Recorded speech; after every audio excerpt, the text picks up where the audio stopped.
Welcome to the root of all success with the real Jason Duncan, a podcast that explores how the world's most powerful entrepreneurs unlocked success and how their stories can help you do the same. A successful educator turned entrepreneur, Jason has built multi-million-dollar businesses that have been featured in Inc. magazine and Entrepreneur magazine. His life's mission now is helping entrepreneurs live what he calls #the exit lifestyle. Introducing TEDx speaker, mastermind leader, author, entrepreneur, cigar aficionado, motorcycle enthusiast, and host of The Root of All Success, the real Jason Duncan. The real Jason Duncan. Well, welcome back to another episode. I am the real Jason Duncan. Today, I'm going to be talking with Chelsea Pietz, who is, as we're going to find out in the show, a brand new entrepreneur, all things considered. And of course, she's been in real estate for a long time, but she just launched her entrepreneurial career and admits on the show that she really never thought of herself as an entrepreneur until lately, which is an interesting and also refreshingly honest perspective. Because I think a lot of us as entrepreneurs or as entrepreneurs consider ourselves entrepreneurs, and we're actually not. So let me talk about Chelsea. Let me introduce who she is. She's an internationally recognized real estate keynote speaker. Her superpower, she describes it, is breaking down complex concepts into actionable, easy to execute social media strategies. And so she's been teaching the real estate community for over 7 years about how to engage with their audience and potential clients using social media. She became a licensed real estate back in 2001, BF, as she calls it, before Facebook. And the old-fashioned way of doing real estate she did for years and years and years. But then, as you're going to hear in the show, she became aware of how social media and its growth and birth with Facebook and Snapchat and, of course, eventually Instagram and TikTok, how that was engaging with our potential clients and how we could leverage that to our benefit. So she's not a licensed real estate agent anymore. She's a full-time social media content coach. And for over 2 years, she's been producing a podcast called The Voice of Social Sales, which I happen to be a guest on not too long ago. So you can go look that up on any podcast player, The Voice of Social Sales. And she launched her first book called Talking in Pictures, which was the title came from a quote by the founder of Snapchat. In 2020, she released her second book, What to Post, how to create engaging content that builds your brand and gets results. And that has become a #1 bestseller in 6 different categories. She is married to her husband, Brian. They have a little boy named Mason, and she's a rescue dog mama, as she says, to as many chihuahuas as possible. And her favorite thing to do is wine tasting and Napa. But you're going to hear her talking today about how social media works and what it means to post comments over content. So please help me welcome Chelsea Pietz to the root of all success. Thank you so much for having me. Super excited to be here. I know today is going to be an excellent show. We're really excited. Lots of energy, lots of content. I'm ready to dive in. Well, you were so kind to have me on your show, the Voice of Social Sales podcast, not too long ago. We had a great conversation on your show. So today, tables are turned. It's time for me to ask you the questions. So one of the questions I like to ask to get my guests started on the show is when you got started as an entrepreneur, I know real estate's kind of your thing. The background of your life is in real estate, but why did you make that decision to go into business for yourself as a real estate agent? I never considered myself an entrepreneur until a year ago, to be very honest. Yes, I was a real estate professional, and I, in fact, was a business owner, an entrepreneur, and never even thought of myself as such until this last year when I truly launched my own company. And it was the best decision I ever made. As many of the people who have been on your show most likely confirm, it was terrifying and amazing. And I've learned more in the last year than I ever thought would be possible. And I will tell you, I will never, ever go back. I will never not be an entrepreneur from here on out. So I've actually just consider myself a new entrepreneur.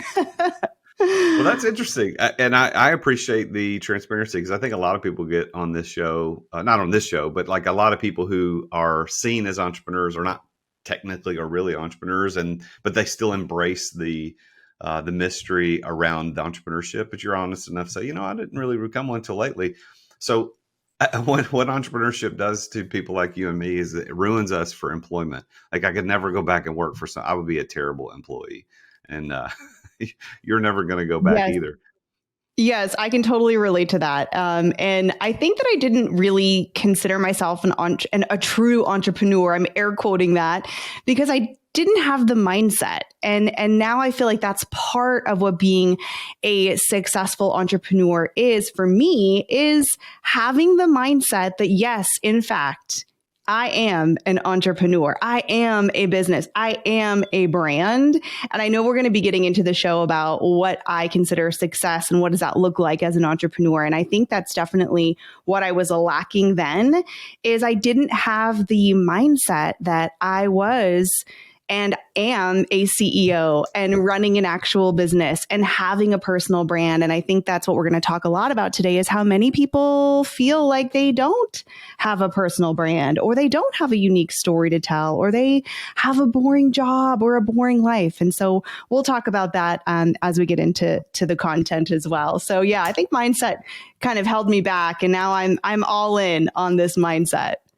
So what is it? What's the mindset shift from employee or independent contractor in real estate to entrepreneur? What is that shift in your opinion? I think the shift for me was specifically this, and I'm not sure how to articulate it, but I think you'll know what I'm talking about, and hopefully the listeners will too, that I feel now running my own company and doing what I do, because you and I are both educators by nature. And that's when I didn't realize I had such a passion for teaching and a specific way of doing it until I started doing this. And while I had no idea where this was going to end up or how successful it was going to be when I decided to go down this path, what I did realize is that it was a flow state for me.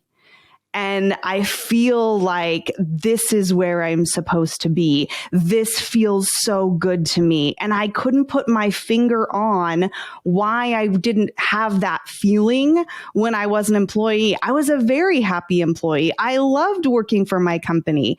And it wasn't until I started down this path that I really, really felt that internal flow of, oh, this is what I should have been doing the whole time. Do you think that mindset shift for you happened before you made the decision to go out and start your own company, or was it a result of the decision? It was, I think, a confirmation, a result of that decision. I didn't know. I just knew that I had this energetic feeling that I needed and wanted and had to do more. And I think that I let that fear, those limiting beliefs that many of us have just in general, thinking about, well, what if I don't have all the answers? What if I make a mistake? What if I don't know what I'm doing? What if I announce that I'm starting this company and it fails and everybody sees it? So I had, of course, those human limiting beliefs. And at some point, the scales tipped where I said, I am still going to do this. I want to do this for me. And I'm willing to experience some of those things. It's worth it for me. So once I got into being an entrepreneur and experiencing it, that's when I had this confirmation of this is the right place for me. And you don't realize until you leave something sometimes that you weren't as happy as you thought you were, or you weren't experiencing that joy as much as you thought you were. And you don't realize that there's so much more that you could be gifting to the world as well. So I would say you're right. It happened after for me, and it really confirmed I'd made the right decision, did the right thing, and I'm super happy I did. Well, we all welcome you open hands to the club of entrepreneurship. We're Thank glad that you. you're here. We need wonderfully smart, powerful, amazing women like you to join the ranks of entrepreneurship all over the world. I think one of the things you said as you were talking reminded me of the song and the statement. You don't know what you got till it's gone. I think it was a Cinderella song from the 80s or 90s, but it's based on a true statement, a cliche. You don't know what you got till it's gone. And generally speaking, that's seen as a kind of a remorse. Hey, oh, I had something great and it's not here anymore. But I think what you just explained is the opposite of that. It's like you don't know what you had and you don't know how bad it was. And bad's a relative term, of course. You don't know how bad it was until it's gone. So, for instance, if you have a rock in your shoe and you've walked with a rock in your shoe for the last 20 miles and you're used to it, you take the rock out, you're like, oh, wow, this is so much better without the rock in my shoe. And for you moving from employee to entrepreneur, you're like, whoa, I like the job, but I didn't realize how much better it was on this side of the aisle. That's awesome. Yeah, I didn't realize that I could perform at an even higher level and enjoy what I was doing. And let me be very clear. As you know, there's not all joy and rainbows when you're creating your first year of entrepreneurship or even your 10th year. There was a lot of stuff that I learned and a lot of expenses that I incurred. And there was a lot of headaches and a lot of hair pulling and thinking, oh my gosh, did I make this right decision? And every single time I asked myself that, it was a 100% heck yes, I made the right decision. So I love it. I love this journey. I'm looking forward to 2023 is my best year yet. And I probably do say that every year, is that my next year is going to be my best year yet. But I'm a big believer in positivity and affirmations and visioning and manifesting. And I'm having a really fun time, and I'm enjoying stretching myself farther than I thought I could go. And looking back, since we're at the end of the year now, it's pretty amazing to look back because we forget. We're in it day to day. Wow, I did that. I started with nothing. I had no website. I had literally nothing. No website, no assistant, no courses. And I look back and think, wow, I did that. I have all of that now. And it's a lot when you're first looking at it. But I think an important part of it too is remembering and looking and forcing yourself to write down those wins, no matter how small or how large, so that you can continue to say, you've got this, you did this, you can do this. Well, I know that you do a podcast. Of course, I was a guest on your show, the Voice of Social Sales podcast. I would encourage you to do this if you haven't. I'm doing mine today. I'm doing a year in review podcast, just me. I'm not having anybody on. And what I've done to prepare for that does everything you were just referring to about you don't realize how much you've done, how much you've accomplished, what happened. And so I went through and I've been all morning until you got on the show. All morning I've been going through and writing down notable achievements, events that I went to, people that I met, speaking engagements that I had, books that I read. And then I also wrote down the crappy stuff that happened, like negative events that happened, like how much money I lost on this one dumb decision or something. I would encourage you to do that too. And then share that with your audience. I don't know how my audience is going to take it because I'm recording it today and it's going to come out. I think the last show of the year, it's going to come out. But you might be surprised at how much more you realize how far you've come in this first year of entrepreneurship. I love it. I'm going to do that. Thank you for that incredible idea. And even if you don't have a podcast and you're listening to this, you can still do this exercise. And it's pretty awesome when you do. So I love that. Great. I can't wait to listen for that episode. So tell me this. So you were in real estate since, since 01, before Facebook, BF, right? So you're out there hustling and grinding, selling houses the old way, and the buy a home magazines that you'd pick up at the grocery store. You remember those? Oh, yes. I sure do. I used to, as a kid, I loved getting those. I didn't know what it was. I was just like, too. all these houses. I would just, like a magazine. I would just flip through like a magazine. Oh, this one's pretty. Yeah, absolutely. Yes, I remember those. But at some point, you made a conscious decision to embrace Snapchat, Instagram, Facebook, etc., as a means to get clients and make your business as a real estate agent better. Do you remember what kind of motivated you to do that? Why you made that decision? I was trying to think about this the other day. Exactly why did I start using Snapchat? Now, a lot of people are like, Snapchat, why would you do that? Well, you have to remember that was before anything else. That TikTok didn't exist. There were no stories. There was no live video. there was YouTube, and then there was basically Facebook and Instagram, but they were pictures and status updates. And so this thing came out, and I remember people thought it was either scandalous, like, well, what kind of content are you posting that's disappearing? Well, you're talking to strangers. I mean, why would you want to do that? And I don't remember now why I got on it, but what happened when I did was literally life-changing and business-changing. I ended up talking to other human beings that I didn't know. And not just talking to them, I felt like I knew them. I felt like I had some behind the scenes insight into their lives. And I thought, honestly, it was odd that I was talking to people that I'd never met before and feeling as though I truly knew them. And from there, we ended up having a group meeting. There was 20 of us who, by the way, still talk every single day. This is 9 years later. And it was incredible. And so it made me go down this path of exploring the true science between the screen to screen phenomenon, how our brains connect with other people's faces, how we use technology to be human. And I'm so glad that I did, because it led me to what I'm doing today. I'm holding this up. This will notify my editors that there's a mistake. Just so you know, the way that Riverside does things is it's recording in a cache on your computer and on mine. So right now your video just went completely away. And so if that's mine weird. screws up, yeah, well, because somehow your video feed is not coming through live very good, but it's recording in the highest quality possible. So I'm not worried about it. But I'm going to turn on low data mode for both of us, which means my video probably just went away. I don't know if that's it went okay away or not. But anyway, so I'm gonna ask a question in just a second to follow up with what you just said. But I do this just so that my editor knows visually, she knows something happened, and she's looking at it, and I'm gonna clap so that she sees the spike. All right, so Chelsea, how did the science behind understanding how people connect digitally, like you said, you started discovering that? Did you read books on it? Did you listen to a podcast? Did you go to an event? How did you become aware of the science behind how we connect on digital tech? So my background before I became a real estate agent, I was planning on being a therapist, believe it or not. I got my degree in clinical psychology, and I was always fascinated by psychology in general. And one thing led to another. And like many people who end up in real estate, I did not ever plan to become a realtor, but that's where I ended up and really enjoyed it. And so I've always been fascinated by neuroscience, product psychology, connection, etc.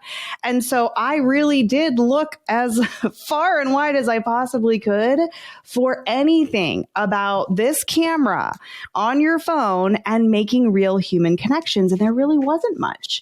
Now, what I did find is, of course, the science of how our brain reacts to other people's faces. And it is built in, innate. We have two pieces of our brain that are dedicated only to facial recognition. That's how important it is. And so I started to think about, why do I feel like I know these people after talking to them or consuming their content every day on my phone for a couple of weeks or months? And truly what I discovered is that it's the brain science of faces. And I say faces take you places. And it doesn't know that I'm seeing your face through a screen. The same neurons fire in exactly the same way as if you are standing right here in front of me in the same room. And so it accelerates trust and familiarity. And I thought, that's an interesting concept. Could we use this to truly become more human through technology? And this was before all of the other socials. This was before having to use Zoom. And so it used to be a pretty hard sell for me, and it got much easier after people started using Zoom and FaceTime and Teams routinely. And now we have Instagram stories and live and everything else in between. I'm also fascinated by neuroscience. And as a former school teacher, a lot of my training in my master's program was about brain science and how we teach and how people learn. But what I didn't know, you just shared with me about how the brain does facial recognition and how we connect with people. I mean, it makes sense, but I didn't know that. And I think that is an interesting perspective on why social media is so popular and why we like it. And Well, so you got on, was Snapchat your first social media or which was the first social media you got on? Yeah, I mean, I had all the things. I had Facebook, I had Instagram, but I was by no means someone that was using it avidly. And I got on Snapchat, and you have to remember too, because we forget, because it's so commonplace now. This was the first time that you opened up a social media app and there was no feed. It literally opened to the camera. And that was very, very new. And so you were forced, if you wanted to communicate, you were forced to make content. And generally speaking, you were probably recording yourself and your voice and talking to your phone. And what was really interesting is that the co-founder of Snapchat had this really impactful quote. And I ended up titling my first book after this quote. And he said, parents look at their kids and they wonder why they're taking 10,000 pictures of random things all day long. And what they don't realize is they're not preserving memories. They're talking.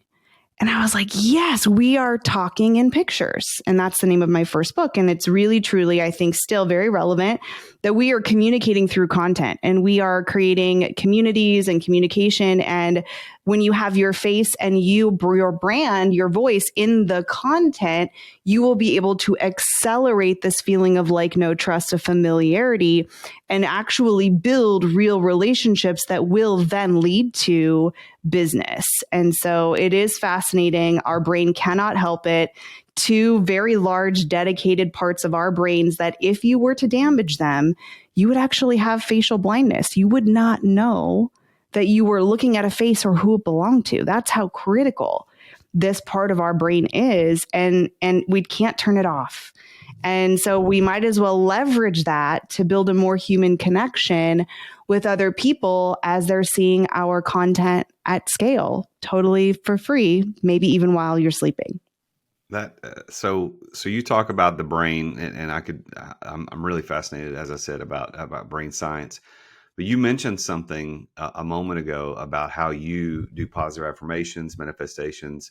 Tell me a little bit about that, because I'm curious, because I think I know what that means and how it applies to what I participate and practice every day.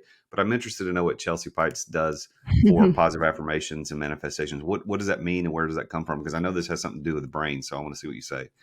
Oh, absolutely. I am a absolute fanatic when it comes to affirmations. And I don't remember where I got this idea. If I heard it somewhere, if I read it somewhere, probably. So I'm not taking credit for this idea because I know it's been around for a while. But lately I've been talking to people about it and they're like, I never thought of that. So I want to share it. I, of course, read affirmations, say affirmations. I like to meditate. I like to tell myself I like to meditate. It's a work in progress. I listen to affirmations. And then this one small tweak was a game changer for me. And what I decided to do was take out my phone, open up my voice notes, and record my own voice saying the affirmations. And for some reason, that super small change made a huge impact. And I only do it for 5 minutes. It's actually like a little bit less than 6 minutes. And I pull it out every day. And on my way to the gym, I play it, or wherever I'm at, short, to the point, my voice. And it's just something about hearing myself say it to me is what made a drastic difference. More so than me writing it, reading it, even me saying it out loud. It was hearing my own voice was massively impactful for me. And so, yes, I do all kinds of affirmations in all varieties, shapes, sizes, and formats. And my favorite happens to be the voice notes and my voice telling myself those affirmations.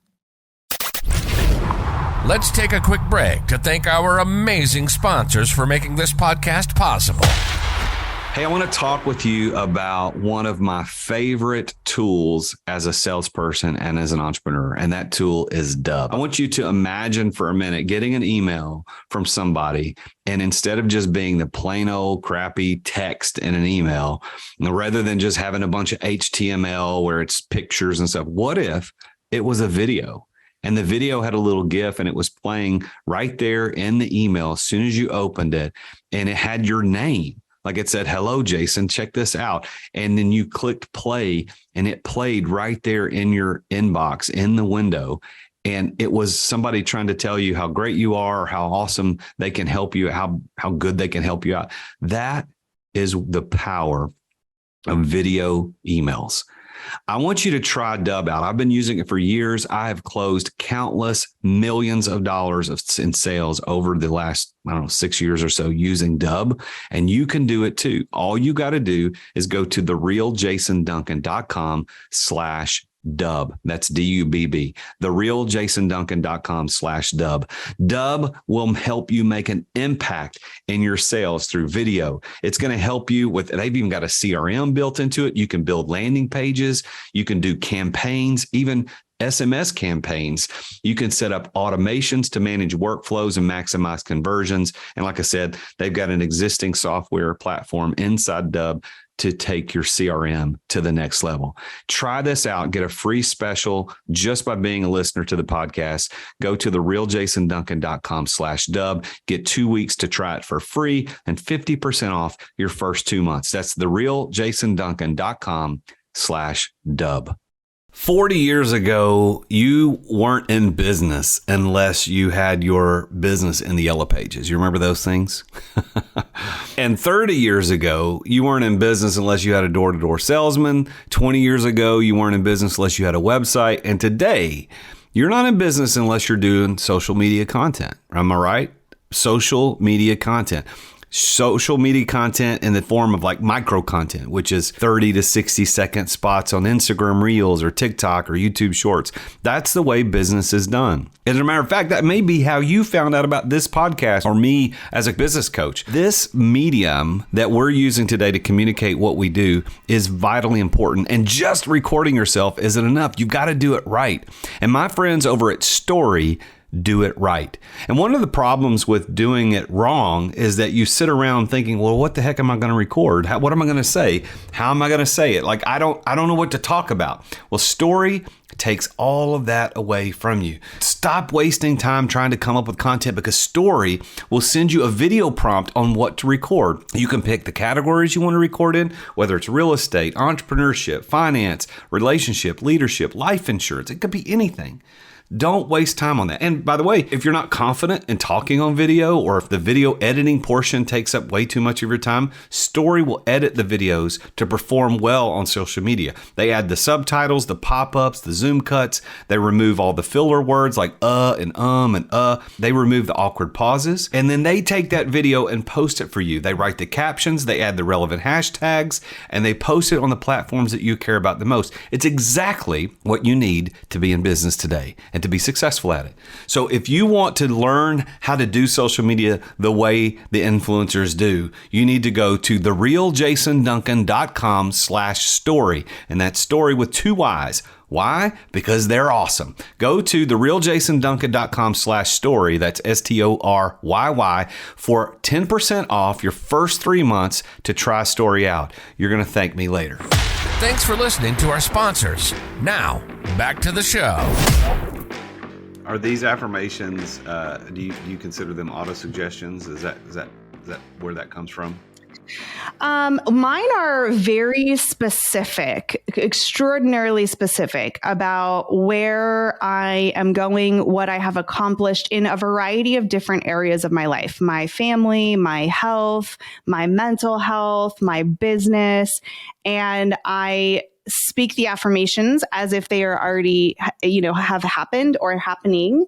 And so I'm very specific and detailed in those affirmations, no matter if I'm writing them or reading them or saying them. But they're usually ones that I personally have created.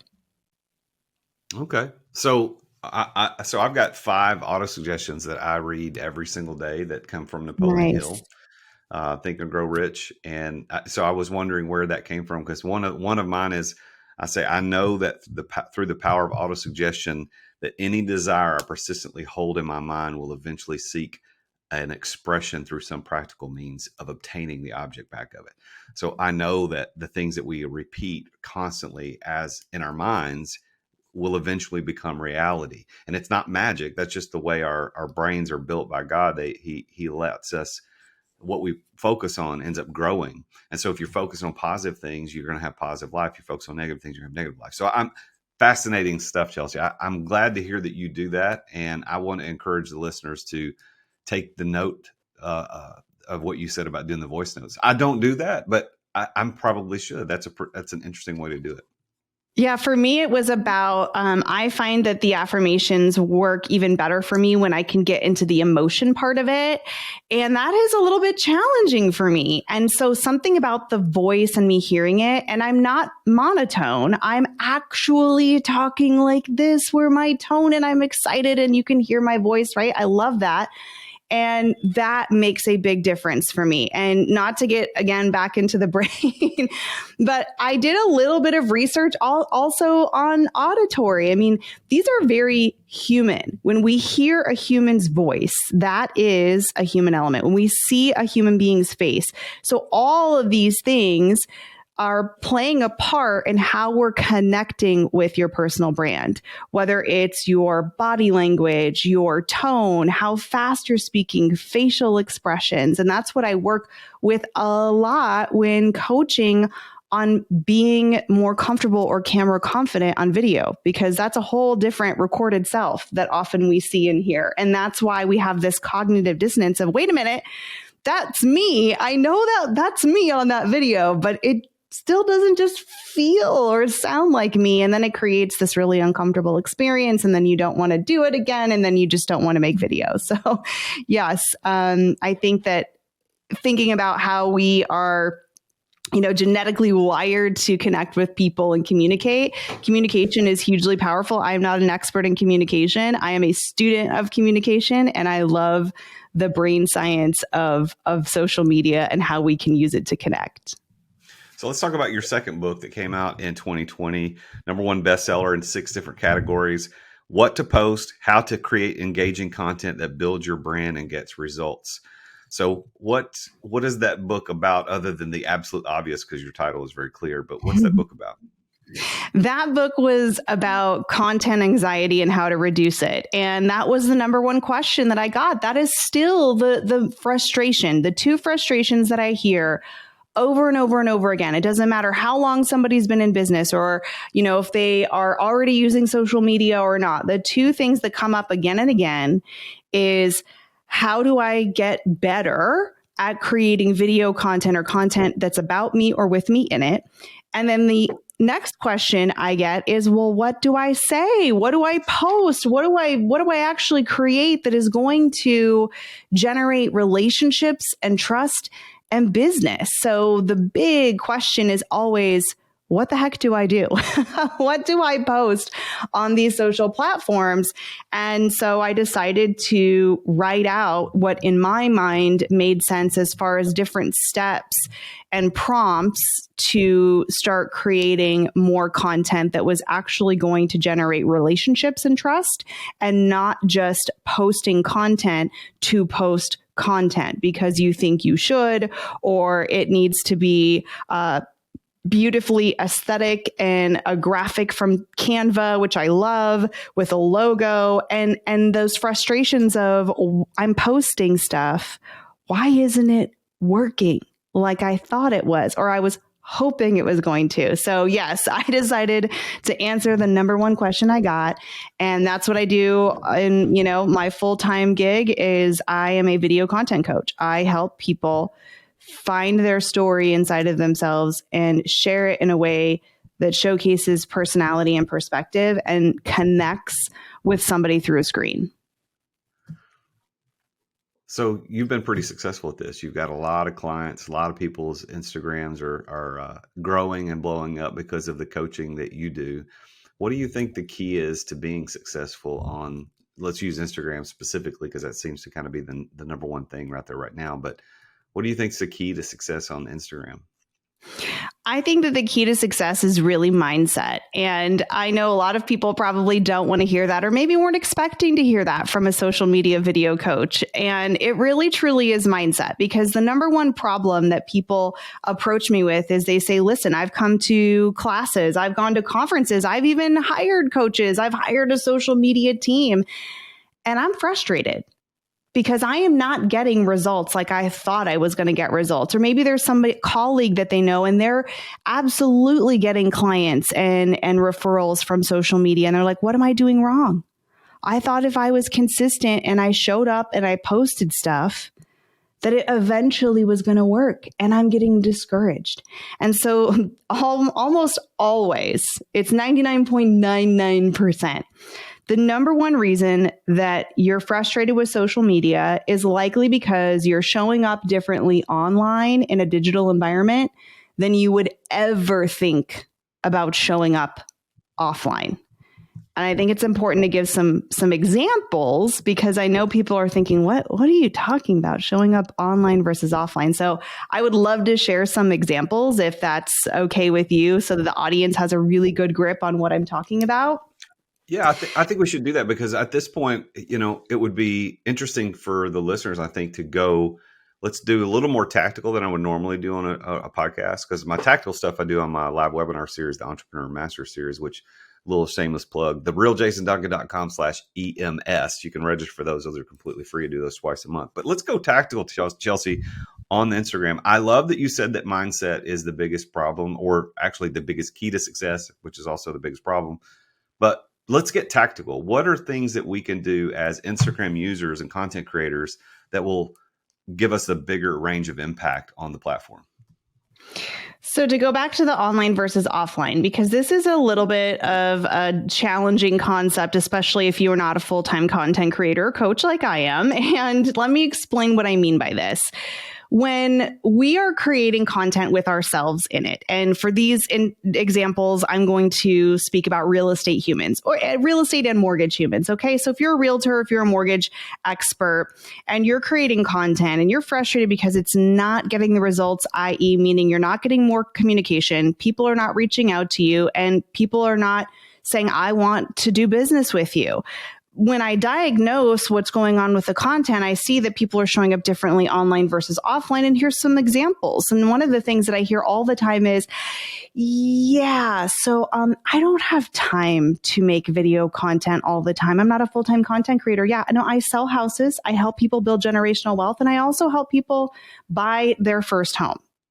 Absolutely. I do not want you to spend all of your time creating content. There is a way to be strategic about it. And they say, well, listen, I'm wondering, can I just outsource this? I have, my 17-year-old niece or nephew is really great at TikTok. They're going to make the videos for me, and I just think I'm going to outsource this. Okay.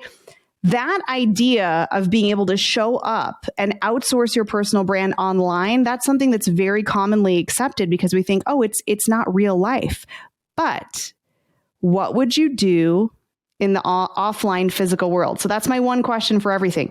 What would you do in the physical world? Okay. So if I have my kiddos' baseball practice on Fridays and I just don't feel like going, and I call my neighbor and say, hey, would you mind going to the baseball game? Just go ahead, and I sit over here in the stands. My kiddo, every time he's going to hit, he's going to look over there. And I just want you to stand up and get so excited and say, Mason, mom's not here, but she's thinking about you, babe. How would that land with him? You can't outsource you. You can't outsource your perspective and your personality. And by the way, that is the only original content on the planet. All real estate content has been done. All mortgage content has been done. You can talk about those topics as long as you inject your personality and perspective, which are the only ways to create original content. So yes, you can outsource a lot of things. You can be efficient. I love that. I love automation. I have an assistant. And there are certain things you cannot outsource, nor would you ever attempt to outsource in the physical world, like showing up to your kiddo's sporting event or showing up to that meeting with your big client. So that's an example of how we let those limiting beliefs of, oh, this is social media, this is digital, doing things that we would never do offline, that we do quite often online. And that's the change in the mindset. And when you start showing up the same way, then you start to see it really working. Great example about the baseball game. That's a very good analogy that I can see in my brain, and how ridiculous it looks. So how does a busy professional wade into the world of social media content who uses the example or the excuse that they don't have time and they don't want to outsource it? They know they need to do it themselves, but they don't have time. What are some tips you would give them? Yeah, we love that limiting belief. I mean, I love it personally about the gym. I'm so busy, I just don't have time to go to the gym. And I know that I have to go. I really wish that I could outsource that part of it. And just like anything else in life, if it's something that's important to your business, again, that mindset, this is part of my prospecting. This is part of my marketing. And by the way, social media is a vehicle, not a destination. Everything works. Quote unquote, traditional marketing works. If you want to cold call or door knock or mail, amazing. If you're focusing on that, it's going to work. So where I'm not saying that social media is the end all be all or that it's better than being in the same room with the person, it's not. Ultimately, we want to be there. But what I can tell you is that when I make one 30-second video, and I'm looking at the camera and I'm making eye contact like I'm making right now with this camera, I can have my community members and people who are not in my community that have no idea who I am. I can connect with them and serve them at scale for free while I'm sleeping. And that is really, really powerful. So you have to build in the time. And when I say time, 10 minutes a day on a weekday, it could be less than that. And I want you to start with engagement, not creating content. I know, kind of shocking. The socials don't need any more of your content. They have oodles of content. They need your connection and conversation. So I always say commenting more than contenting. And I know, I'm a content coach. We'll talk about that. But yes, commenting over contenting. It's an easy way to remember it. You know, you and I talked about that pre-show, comment over content. Yes. Nobody, not one single person, not one of all the people that I've engaged, hired, paid money to help me with my social media platform, nobody ever has said that. Why do you think nobody's talking about that? Well, I appreciate that nobody has said that because I consider myself the anti-social media teacher. I teach in a very different perspective. And I think because I'm human first, social media second, technology second. And so I look at the product psychology, I look at the neuroscience, I look at the holistic approach to how do we leverage this to be more human than we possibly can. So I do have a very different perspective. So the reason that I say, let's focus on less contenting and more commenting is one, it's a massive area of stress for the everyday content creator. I have content stress and I do it for a living. So the idea of like, oh my gosh, now I have to be a content creator and I don't know what to say, that has a whole layer of stress. But what we do know how to say is we know how to talk to people and be nice to people. Now, let me give you a little background about why this matters to the actual platforms. You probably haven't even noticed, but I actually spend more time now, maybe direct messaging with people than I used to via text. And it's no coincidence. These products are training us to have easy access to people we know and people we don't know. Think about 22 years ago when I was a realtor. I had to call you. You had to answer. Oh my gosh. Can you imagine? I had to email you and you had to actually open the email and respond. I don't need any of that information now. I don't need to mail you anything with a stamp. I don't need to call you and say, Jason, have you moved in the last 2 years? I'm updating my database. I can just send you a direct message on any platform for free, no matter where you live. And I don't have to have your contact information. It's a massive opportunity in ways to connect and reach other people. So that I wish I had 22 years ago. But think about what these platforms are really after. They're after your attention and your investment. They know if you invest your time into this platform and you're starting conversations with people that you're going to have to actually go back in there to retrieve their response, right? And their major competitor isn't TikTok or Instagram or LinkedIn or each other. It's your phone and your email.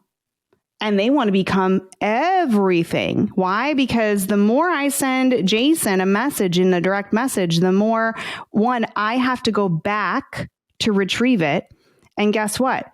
you are going to get a notification from me that says I sent you a message, and then you're going to come back into the platform. And so then guess what? The platform says, oh, wow, Chelsea's a good community member. She's using this as a communication tool. She's actually bringing people back to the platform. We love that. Let's reward that and make sure that not only this person that she's talking to proactively sees all of her future content. Remind me to come back to that, Jason. Future content. But we should show more of her content to other people because she's such a good community member. That's what they're looking for. Is we want to be a communication tool. That's why it's free. You don't have to pay to text someone or call someone in any country, right? So it's free. It's easy. You don't need someone's phone number, their email. They're wanting us to use these as communication platforms. They have plenty of content. And I love that it's a communication platform because that is how I like to use it, to actually have real connection, relationships, and communications with other human beings versus just posting content and having no conversations. Do you think that Instagram is going to come up with some sort of method of doing groups, kind of like Facebook does or LinkedIn? They actually have just announced it. And I believe that they announced it yesterday, might have been the day before. And the CEO of Instagram just announced that they were doing several tests and rolling out some new features. And I can't remember if this was a test or an actual rollout, but it's group profiles. And the idea behind this is to keep people from having to share passwords, or if there's multiple people that are creating content for one profile. So let's, for example, in the real estate world, let's say you're a team or a brokerage and you have multiple people. Well, it was pretty hard to have one person manage the account and then, everybody else had to log in or send them their content. So now you're going to be able to have a group profile where multiple people can be added, like you would have sort of a group admin, and be able to post to that one account. So it's not going to exactly be like groups, but that is their solution to groups like on Facebook. I'll have to look that up. That's interesting because, for example, I've got a group on LinkedIn. It's brand new. I just started it, called the 10-Hour Entrepreneur, and it's for clients and students who want to become 10-hour entrepreneurs. And my coaches are telling me to set up on Facebook, but I absolutely abhor Facebook. I hate it. I hate that company, but that's my own personal rant. Groups is the only thing on Facebook that is I hate it. It's so hard to use. I get it. It's so hard to use. I'm a part of a mastermind group that has a Facebook group that I have to go in, and every flipping time I have to get in there, I can't find where it is. I hate it. That's my own personal thing. So I set up a LinkedIn group, but I communicate with my clients using the Signal app. It's like WhatsApp, but it's better. But I think it would be really cool if, as you're saying, if Instagram gave us the ability to do groups, I could go and put all my mastermind members into a group in Instagram and let's just chat there. And that would be our form of communication because they're all on Instagram.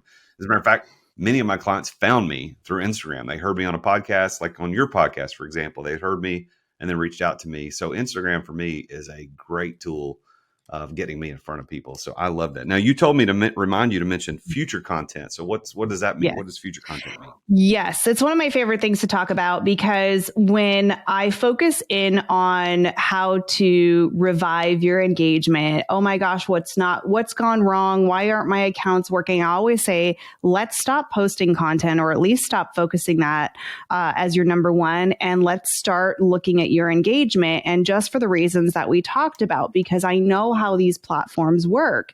And personally, I love the idea of posting less content and talking to people because guess what? You don't need a script. You don't need to edit. You don't need to think of what to say. You can be a nice human and notice that somebody has posted something on their story, or maybe it's their birthday and you're making a quick message or a video message that says, guess what? Happy birthday. Hope you have an incredible day. You didn't need a script for that, right? And here's the beautiful thing about sending a quick video message to someone you already like, know, and trust. I actually just made a video about this. So I want to be clear. Sending video direct messages is a massively great way to build your influence and connection and algorithm on these platforms. But I want to just be very clear that it's not sending random people a video that you made that says, happy birthday, hope you have a great day. You're not mentioning their name. You made it for anyone that had a birthday that day, and you're shooting it out to as many people as possible. Friends, that's for you, not for them. Because you want to say, I got my engagement done today. I was smart about it, efficient. I made one video and sent it out to 10 people. We are about creating unforgettable experiences with your brand in a very them-focused way. So you're going to take a video, you're going to say, happy birthday, Jason, and something specific about them. It's 10-second video, and you're going to send it through a direct message. Why do I care if you send it through a direct message and not text or email? I love text messages and email videos, but there's a reason that I want you to send it through direct message, because it works for your future content. Here's how it does that. When I send you a direct message, maybe it is, let's pretend your birthday, you get it, you look at it, okay, great. It lets me know that you saw it. You're probably going to say thanks at least, or maybe double heart it and let me know that you saw it. Great. Okay. And we go on our way. And then the next time that I post something that's not for you, Jason, it's for the community at large. The algorithm is going to remember that you and I were talking, and it's going to say, you know what? We predict that these two people might want to see more of each other's content. Let's resort their feeds and make sure that when Chelsea posts something for the world to see, that's not a birthday message for Jason specifically, Jason needs to see that. Yes, please. I love that. Now, if I send you an email or a text message with that video, it's still a very nice gesture and you get the message. However, there's no little alarm that goes off on your phone that sends you another text message to say, hey, Chelsea just posted something on Instagram. You should go see it. So I like the direct message feature, because that is primarily what the algorithm is looking at to determine what content you should see in the future. And it wants to give you a good experience. So the people you're talking to and engaging with, even if it's proactive from me to you, your feed will be resorted so that you will see my content in the future. We love that. It's called working harder. Working smarter and not harder, because the algorithm's going to do that for you. So I love that. Absolutely. It will work. And it's much more fun than creating a graphic. All right. So we all need to be doing the DMs. We need to get in there and DM people and comment and watch stories, like stories, comment on stories. I have a question though, and this may be my last tactical question of the show, but scheduling tools like Buffer or Hootsuite or Plannable, yes or no? What do you think?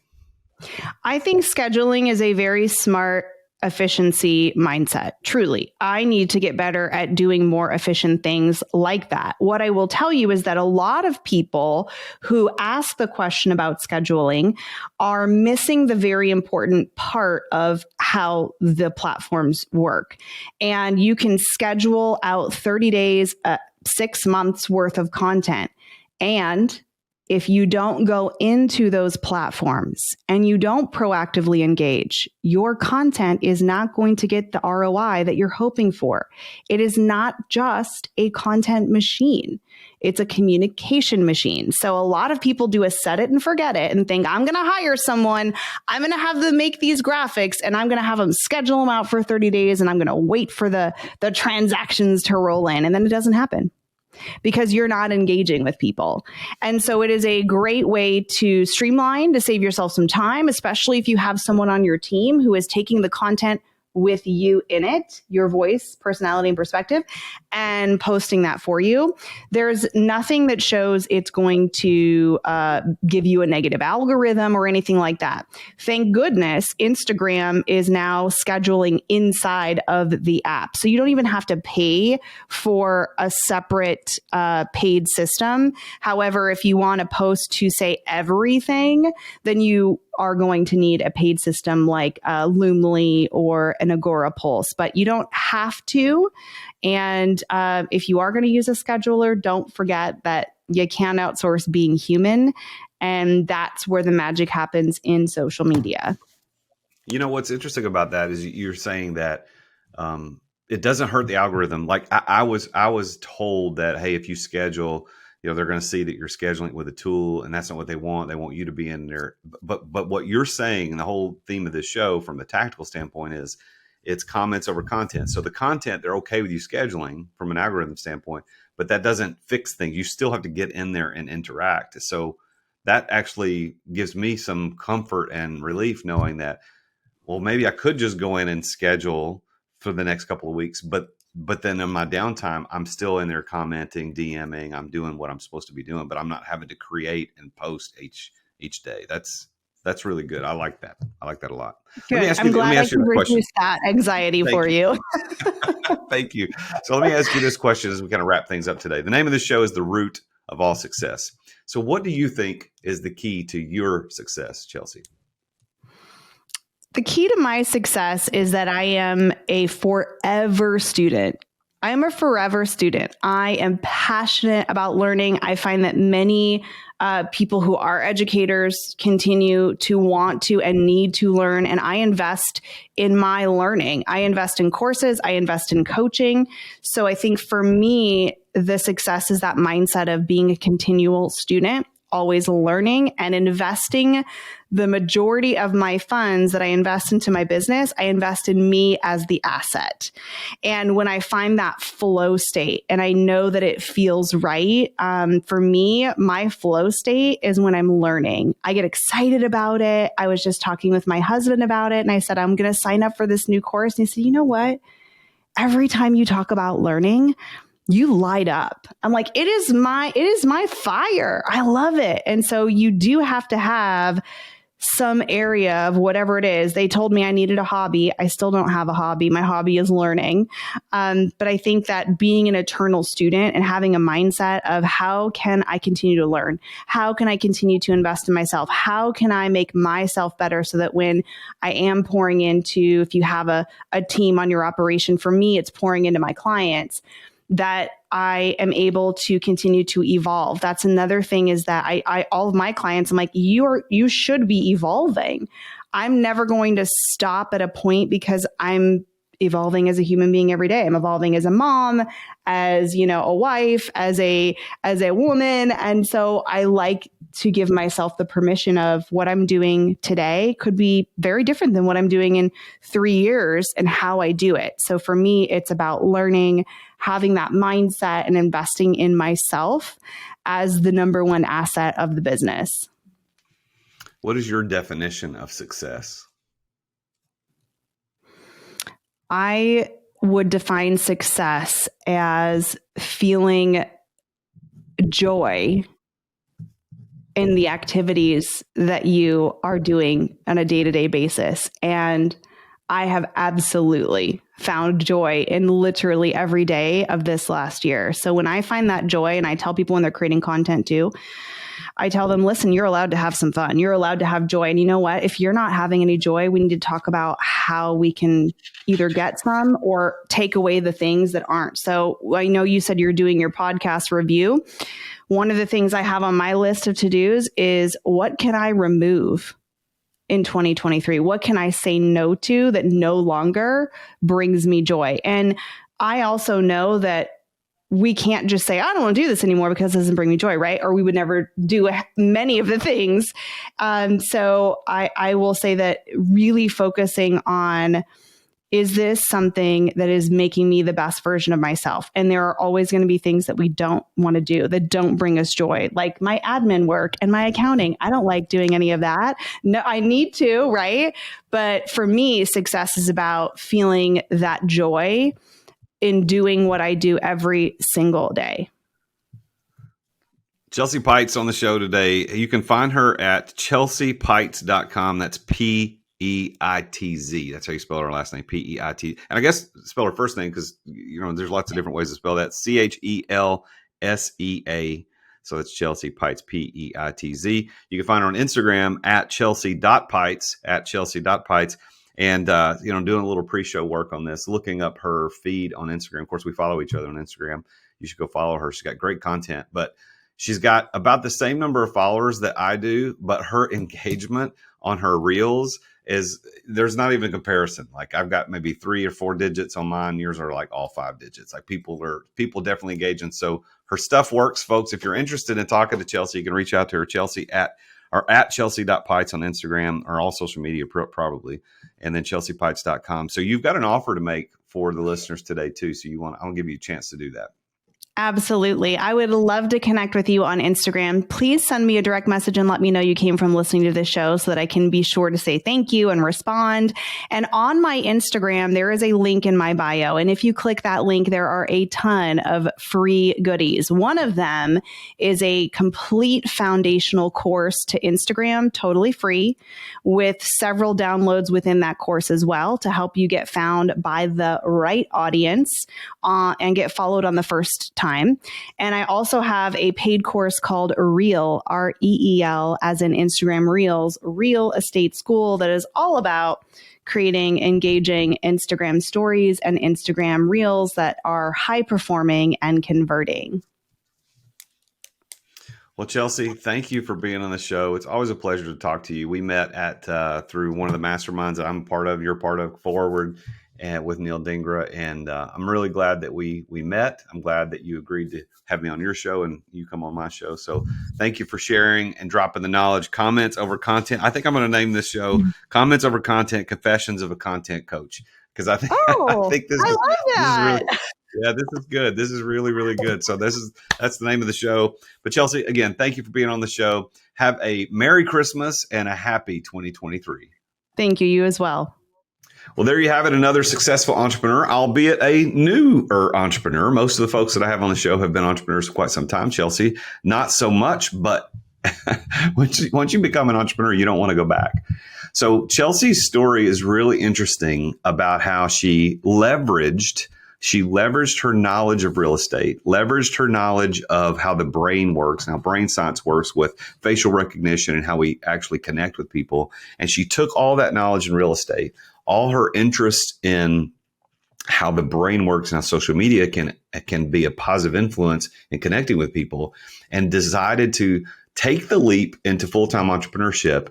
And she said she would never, ever go back. She loves it.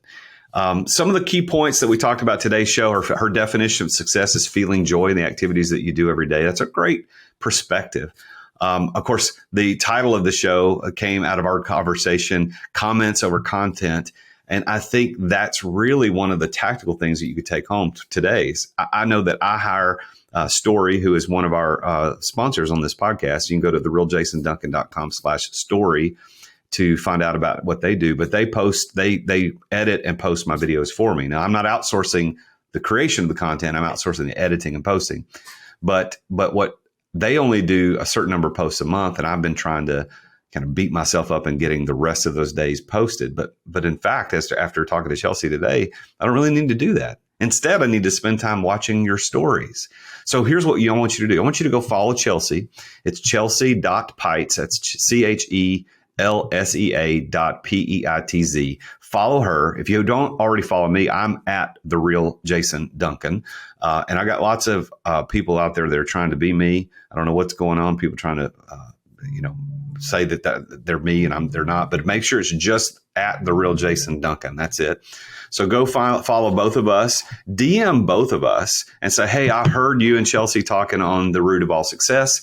And we'll comment back. We'll communicate with you. And of course, Chelsea's got that free course on Instagram in her bio on LinkedIn. But I just want to say thank you again for listening to the show. This show is scheduled to release the Friday right before Christmas. So Merry Christmas to you and your family, no matter where you are in the world. I hope that you have a great weekend celebrating Christmas with your family. I hope that you give everything you need to give and can give, and you get what you truly want and need. Please tune in again next week when we talk with yet another very successful entrepreneur about his or her journey to success. Until then, I am The Real Jason Duncan, and Jesus is King. Merry Christmas. Thank you for listening to another edition of The Root of All Success with The Real Jason Duncan. If you've enjoyed this week's episode, visit therootofallsuccess.com to access the show notes and other helpful resources. Follow Jason on social media at @TheRealJasonDuncan. Are you an entrepreneur who feels trapped in the weeds of daily operations, not experiencing the freedom you thought you'd have as a business owner? Want to know the way out? Take Jason's free exit readiness assessment to see how close you are to getting ready to experience true freedom and success as an entrepreneur. Go to amireadytoexit.com today. That's amireadytoexit.com. See you again next time here on The Root of All Success.